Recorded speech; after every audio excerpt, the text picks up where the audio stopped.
Hello, everyone, advocates, friends, and everyone in between. My name is Chris Kiley. I'm the Associate Director here at Texans for the Arts, and I am thrilled today for our Wednesday advocacy update session. This week, we are going to be going just a hair longer than we normally do, but that's because we have some very important information to share with you concerning the American Rescue Plan and funding for the arts. Leading that discussion today will be my colleague and fearless leader, Ann S. Graham, Executive Director of Texans for the Arts. And just a few housekeeping notes for all of you out there today. If you're watching this broadcast live, please feel free to use our Facebook page comment section on this stream. If there are questions that we can get to at the end of this brief session, we will take those. If not, feel free to leave them in the comment section. We will look at them later today. We will respond to you just as soon as we are able. We will be putting a video recording of this, not only here just on Facebook, but we'll also be putting it up on our TFA YouTube channel. So check it out there and tell all your friends to do the same. And all of these PowerPoint slides that we will be going over today will be available on our website in the coming days as well. So without further ado, I'd like to introduce Ann S. Graham, Executive Director of Texans for the Arts, and my colleague and friend. Thanks, Ann. Thank you, Chris, for the warm welcome. I really appreciate it. Thank you all for joining us at, again, our weekly Wednesday. Thank you for indulging us. This week, as Chris said, we're going to go beyond our typical 15 minutes. We've got about a 25 to 27 minute production, and I can speak fairly quickly, but it is important material. What we're here today to talk about is, as Chris mentioned, the American Rescue Plan. And we have been talking about this, and you and your communities may have already been talking about this for a while. And what we have here is the important opportunity for a serious amount of money to be coming to local communities. We're going to be focusing on local today, and how we can support your work at the local level to secure funds for the American Rescue Plan. There's a lot of municipalities, some 1,500, I think, no, excuse me, not that many, about 1,100 plus 50 to 60 larger communities in the state. And we are interested in really, we can't be there present in all of them, but we can provide the support materials to help you access these resources. This is sort of a once in a lifetime opportunity. This is federal support coming from the federal government, and the amount of resources we have are serious, and we want to take this opportunity seriously.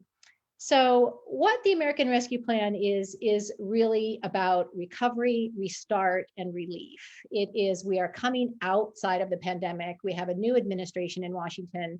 They've passed this bill as of March 11th was when President Biden signed it into place. We know down the horizon, there's likely an infrastructure bill, maybe even another jobs bill. But what is in front of us now is this rescue opportunity with two really primary goals from the federal administration. One, economic recovery. Three, public health recovery, and an investment in racial equity and racial justice. And how can we do and combine all those things into this major significant support? We also know that the arts qualify in so many ways, and this particular bill is also very different from the CARES Act that we had last summer.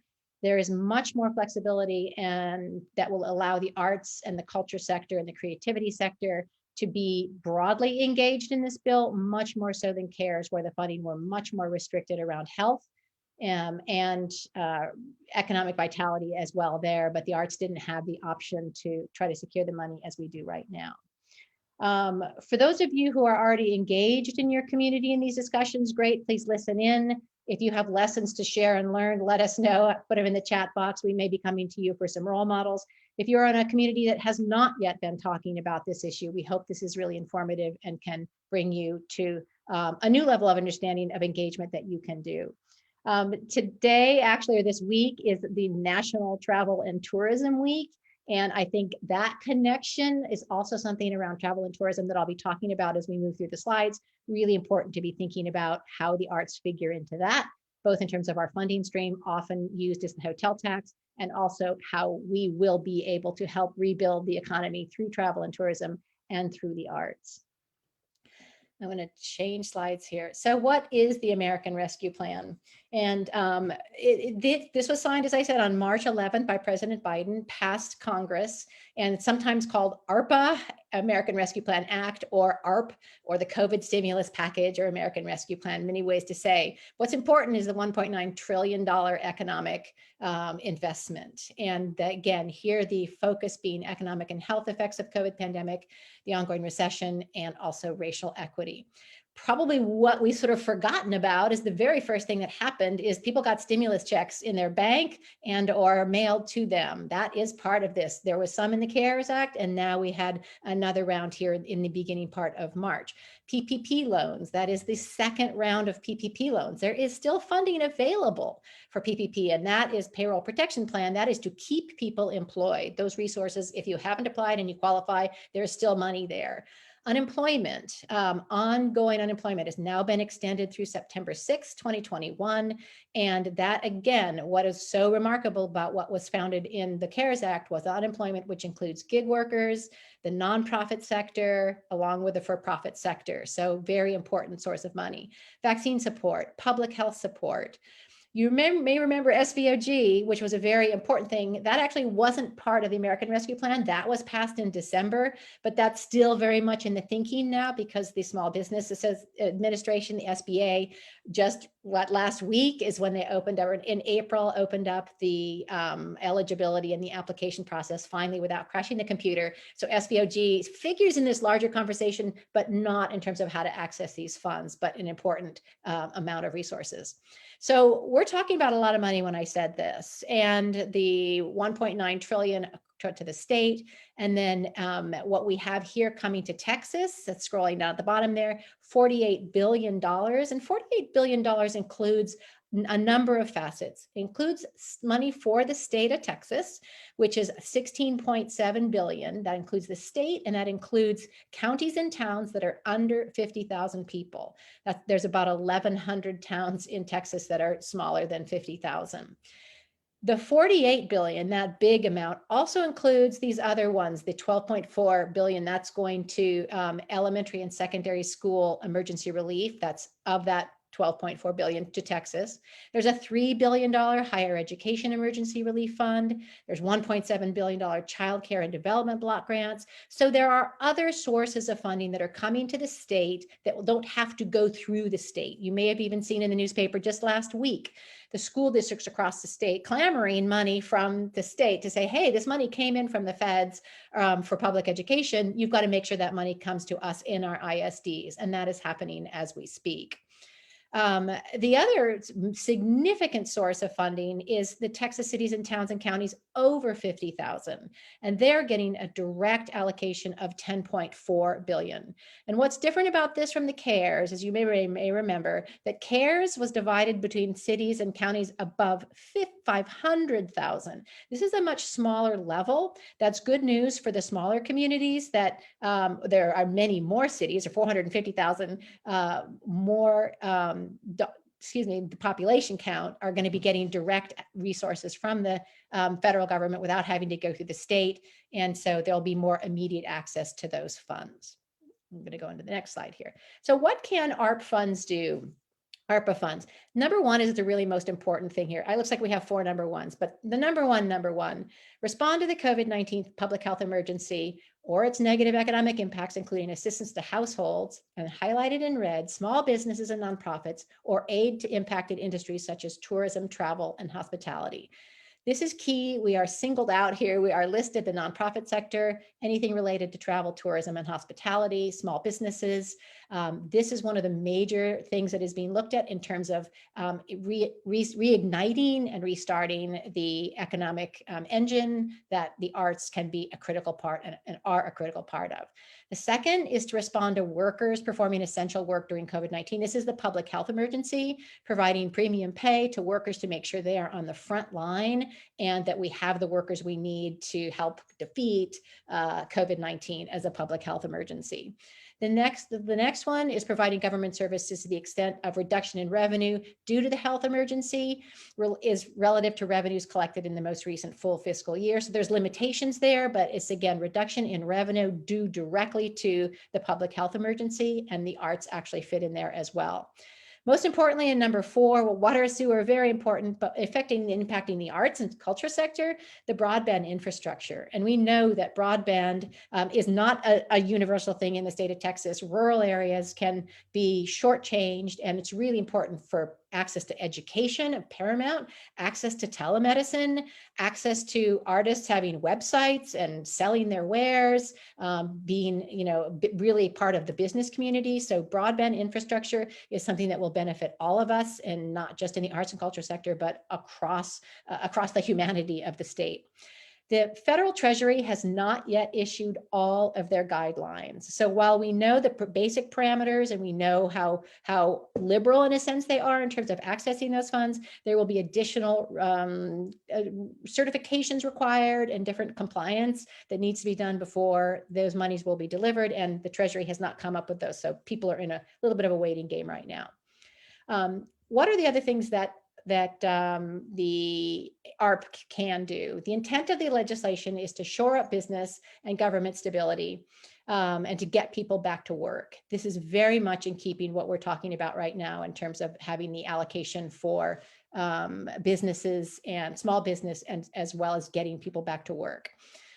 Also, it mentions that a local government or county receiving a payment from funds may transfer these funds to a private nonprofit organization. This is really important as well, because you have what we will do, hopefully be having, at least in the arts sector, some of these monies are going directly originally to mayors and councils, but we then want those funds to be able to transfer to the nonprofit sector and the small business sector as well.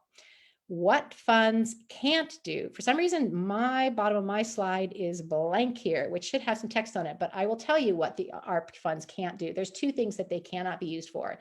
They can't be used for pension funds, and they can't be used for the replacement of taxes. So again, during the period of time that the ARP runs, they cannot, again, contribute to the absence of tax collections as well as pensions. There it is. Sorry, I didn't click enough on that.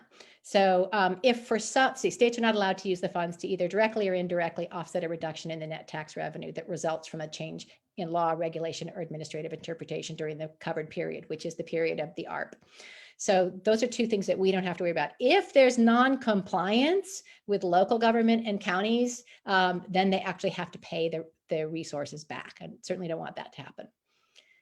So something that's really important to be thinking about is this program is meant to, as I use the original words, restore, bring relief, and then recovery. This is meant to be temporary and not new uses. So ARP funds are non-recurring, one-time event, maybe restore economic hardship, restore revenue that was lost during the pandemic, not creating new programs. And if you're going to add on to an existing program, it has to be something that already has an ongoing financial commitment from an outside source. So this is not about deciding you're going to develop a whole new wing to your programming, but this is about restoring your organization, getting on the path to sustainability, and avoiding new programs and one-time offsets. And replenishing reserves used to offset revenue declines during the pandemic should be given a high priority. Again, the fiscal flexibility, stability, restore fiscal resiliency. This is how do we sort of develop or redevelop, sort of blow up, put what we like back in the world to restore our fiscal resiliency in the face of a future pandemic or a future crisis. How do we ensure that our organizations are going to be sustainable? The use of ARP funds to cover operating deficits caused by COVID-19 should be considered temporary, and additional budget restraint may be necessary. So again, looking at, if this is not about restoring ongoing deficits, this is about getting beyond that and getting to the point where you're at a sustainable place and your growth is recovery, it is future, it is based on hope for what you can achieve in the first. Investment in critical infrastructure is particularly well suited. So are there projects where the arts and culture sector could actually be building an infrastructure that is non-recurring, is a one-time expense? That is also going to be favorably looked upon. And put yourself in municipalities' shoes, because the municipality, your mayor, your council, your city manager, whatever form of local government that you have, they're going to be the ones who are making these decisions. And they're going to be thinking about economic growth, public health primarily, and some of what are the other issues that are going on in their community that are topical. So health, potentially infrastructure, there's very broad parameters of what they can use these for. So it's important just to think about this isn't just about giving it to the arts to support the arts. This is about how can the arts be part of the recovery? How can the arts be at the table? How can we really share the value that the arts bring to restoring community health, vibrancy, impact on public health, and other arenas of our civic life? The next slide. So how much funds do we get? I went over that a little bit earlier. There are links in the PowerPoint that take you to pages where you can look up all the states, all the counties, all the cities, and see what your peer communities are getting. So that's where we do know, as I said, $16.7 billion coming to the state and 10.6 coming to the municipalities under 50,000. So those are the big figures.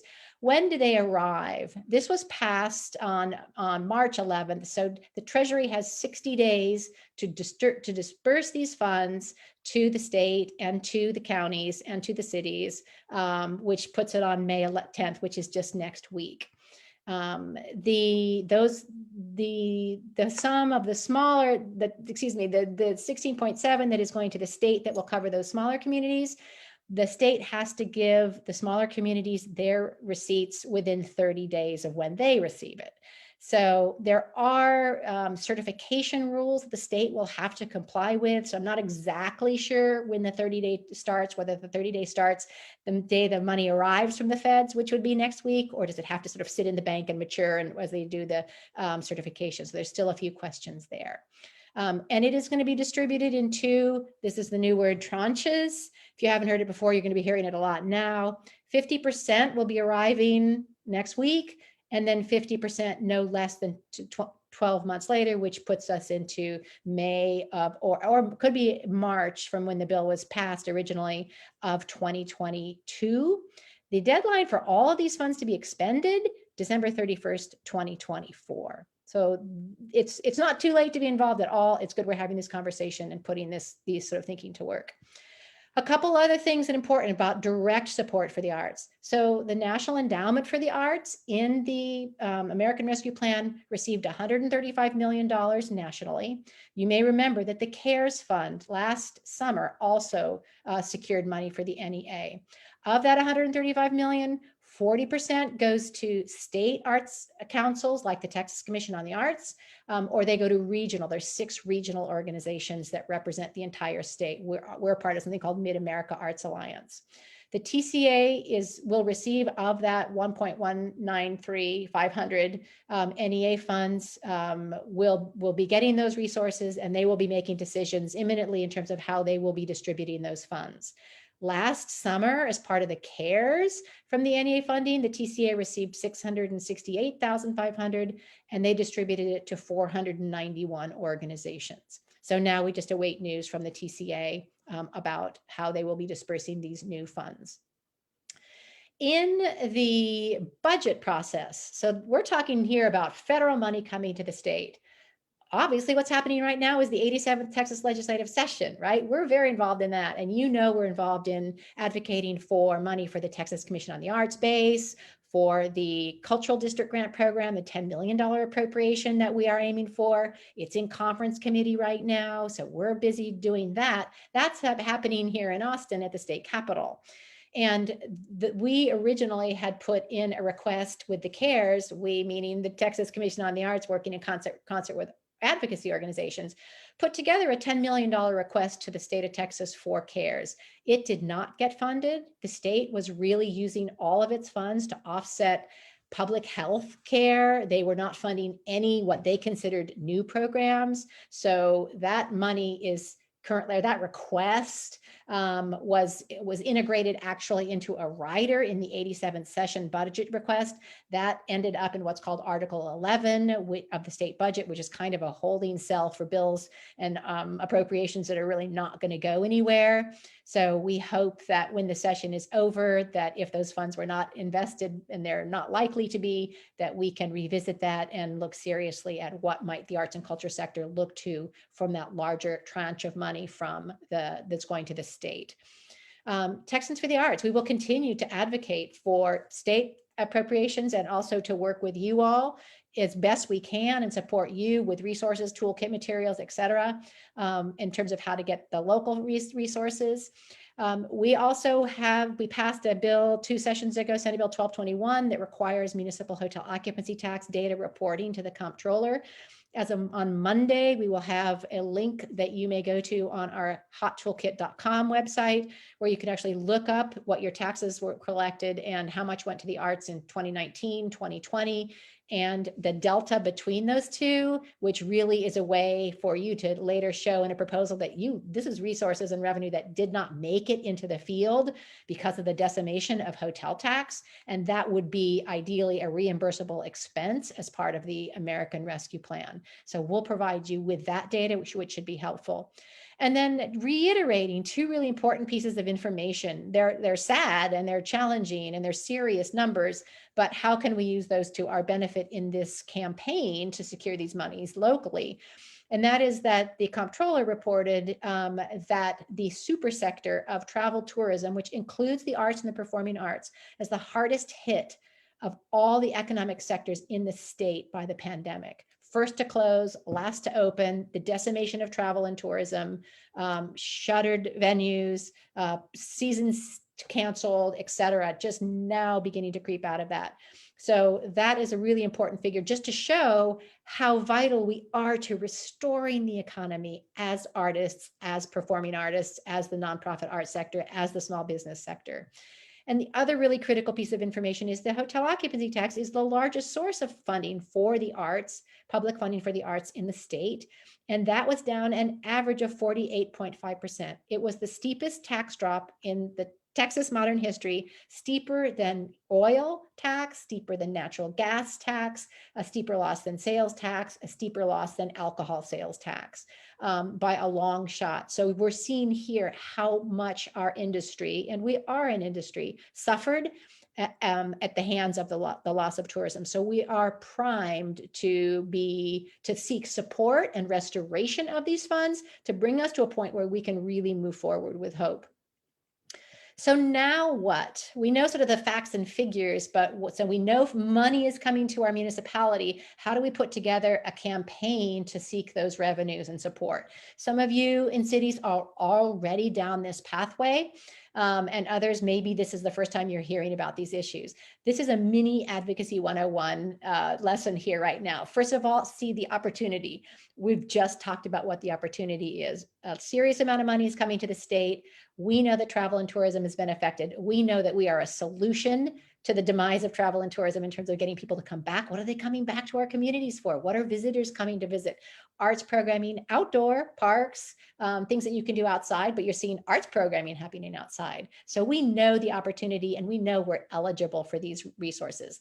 Create the ask. What is it we're asking for? If we find out that the loss of hotel tax in our community was $1 million a year or $500,000 a year that used to go to the arts, then we know an ask is please restore this amount in our community and support that by a narrative and information. So support that with, these are the emotional stories that we had. This is how when we canceled, or this is how when we found a live streaming or a Zoom event that we were able to do. What supports this ask? What shows the data and the information that is lost? What is the analysis that says we lost those revenues and now we're willing to move, we need to move forward. And our stories are powerful. And we always know, tell both your personal story as well as provide it with data to back that up. Create a coalition. If there's one organization and you're the only arts organization in your community, then go for it and try to find other people who might support you in the restaurant industry, in the hotel industry, other venues, other opportunities, other businesses, retail that can coalesce and come and work together with you to try to champion some of these resources. So if you're a city with 50 or 5 or 500 arts organizations, try to unify those around one big common chorus. Finding a champion could be a civic leader. It could be somebody on your council who you engage in the political process. It could be a rock star. It could be, any sort of star that you have, but somebody who can help bring a coalition together. Be consistent. Make sure that your message, your ask, everybody's making the same ask. There is a common voice that's being used and reiterated in terms of singing the same song. Here, the analogy we're using for the chorus. Make sure that you're all along the same line and not asking for disparate things, but that you're working together. Make the first move. Don't wait for somebody on your mayor and council to come to you. Believe me, everybody else with their charge is moving ahead. Don't be shy. In fact, as we get off this webinar, if you have not even mentioned this, and you're in a community that nobody's talking about this, be the first person to meet or call up or send an email to your city council member. You must be represented by somebody in your municipality. Let them know. You may not have a proposal yet, but let them know that the arts are a serious part of moving forward and that you want to be included and you want to make an ask and you will be following up, you and your coalition that you're still developing. It doesn't happen. All of this doesn't have to come together by today by any means, but be thinking very quickly around that first ask. Be the expert. You know your community, the other people in your coalition know the facts and figures, and be confident in knowledge, on the knowledge that you have, and that you can be a good spokesperson. Understand the political landscape. So understand who else is asking resources, understand what some of the critical issues in your community are right now. There was just an election. So many of you may have new members of mayors or new mayors and new members of city council that need engaging and brought up to speed. So be prepared around the complexity. Are there other issues? We just not only had a pandemic, we had the polar vortex. So is maybe energy or the environment, other things that are critically issues is the justice issue. What are some of the other things that to understand the complexity that we are not the only ones going after these resources, and to define what really it is that is going to be that is a win for you, and not that there's a compromise, but really sort of working through this process and thinking seriously about what will make you whole again, what will make the arts community whole again, and enable you to move forward with and through recovery. Making the ask, making the pitch, again, focus on relief, reopening, and recovery. This is filling the coffers that were decimated during the pandemic, reopening to a new place, and looking forward to the future, and the funding that you need to do all three of those. Again, remember that funding is one time. And the request should be about a one-time source of revenue support. Lead with your storytelling. That's what gets to the hearts and minds of legislators and decision makers. Back it up with data and information. I'm going to show you some access to resources on that. Show that you are part of the big solution and not just trying to solve the problem of your one arts organizations. Again, think broadly about how you fit into the landscape and the narrative of your community's identity, how the arts can be involved in other aspects of civic life, including health and public health. Again, show how the arts are vital to the entire community and the economy, show how they can fit into the tourism, data and messaging and marketing to bring people back to your community to visit, and how to not just make things the way they were, but how can we, as one of my board members said, blow it all up and rebuild it with the pieces of the mosaic that will make it a better place than it was beforehand. I'm going to borrow here from our arts organization, Austin Shakespeare. This is an example. I've now received 3 of these letters. This is advocacy in action here in Austin. There have been requests going back between the Cultural Arts Division and the mayor and city council. A thoughtful request to mayor and city council about ensuring that ARP resources were going to be coming to the arts sector. Austin was the beneficiary of a significant millions of dollars around the CARES Act. And so this now we're much different place than we were in the summer. Between now and there's still even more economic loss last fall with the escalation of the decimation, people, organizations were not putting on concert seasons. There was virtual work happening. But I've now received 3 of these letters from 3 different arts organizations in Austin. And if you scroll down on this, which is, it's not on this slide, I can put these on our website if I get permission from our peers and friends in Austin. Is examples that they give the list of city council names, please write. And these letters are synchronized, so people are repeating and reinforcing the same message over and over again. Time is critical. Restoration needs are critical. These are touching upon some of the examples that you can use as why the arts are so critical to the economy. Not only are they good business and really part of not only growing our own businesses, but having an impact on the businesses that happen around us, knowing that when there's a show in a given theater, then there's for every admission to a performing arts event, there's a $31 benefit that benefits other aspects of the ecosystem around there, be it travel, be it hotel, food, dinner, bar, paying a babysitter, dressing up, parking, whatever the costs are. There's direct economic impact from the work that we do. And again, tourism is a part of that. Also, the impact of COVID closures has been severe, and we can show through, again, the hotel tax, if your community uses hotel tax. And if not, there are going to be other examples of just how much revenue you lost because you had to close your doors and were not able to do a performing arts series, for instance. McKinsey & Company report just came out with an analysis showing, sadly, that the decimation of the arts and culture sector and the performing arts sector will probably not be restored to 2019 levels until 2025. And that is not just because people aren't opening their doors all the way, but a series of things just revamping and reinvigorating and really having people be confident to come back full tilt to performing arts. So we're not out of the water just getting to 2021 or 2022. Creative jobs, there's a series of creative jobs initiatives that are circulating around the country, some really interesting ones that are really important to the future of work. And this is putting artists back to work, but it's also thinking about artists as innovators, as entrepreneurs, attracting businesses and corporations to want to come to communities that have vibrant arts and culture sectors, that have strong liberal arts education programs, fine arts education programs, arts in the schools, looking for those soft skills that corporate leaders are really investing in and wanting to invest in. So jobs are incredible. And this, going back to what our cities and our municipal leaders want, is a restoration of the economy. And that starts with putting people back to work. We also know that arts and creativity improve health and well-being. And there are many, many studies that are happening nationally and internationally that showing in the best of times, pre-COVID, that the arts have a positive impact on reduced hospital stays, reduction in depression, reduction in pain relief, economic impact, but also social and public health impacts. And we also know some really innovative work that's being done by music therapy and arts therapy. Just an example, Houston Methodist doing some very creative and impactful work around health and well-being with COVID patients, and just some really important work for both families who are losing loved ones, as well as the last moments of loved ones, and what music can the important role that they can play. So we know, and we have data and access to this material to share with our decision makers.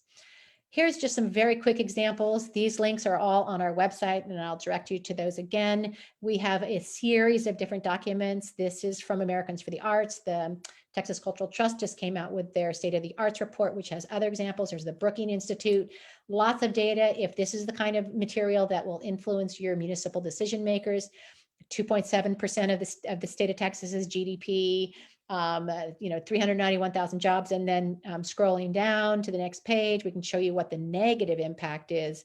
Down here, financial losses are staggering. Again, this is the Brookings Institute, the Trust, and Americans for the Arts. 7.3 billion in lost revenue, an estimated of 127 million in sales tax revenue lost.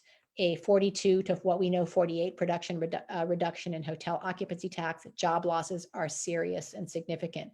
And this is data to add to your ask when you are going to your city leadership. There's a whole series of leaders. Don't be overwhelmed by all of these, but these are important resources. Again, you can use them or not. Art Train, I really encourage you to look at that. It's part of Springboard for the Arts out of Minnesota.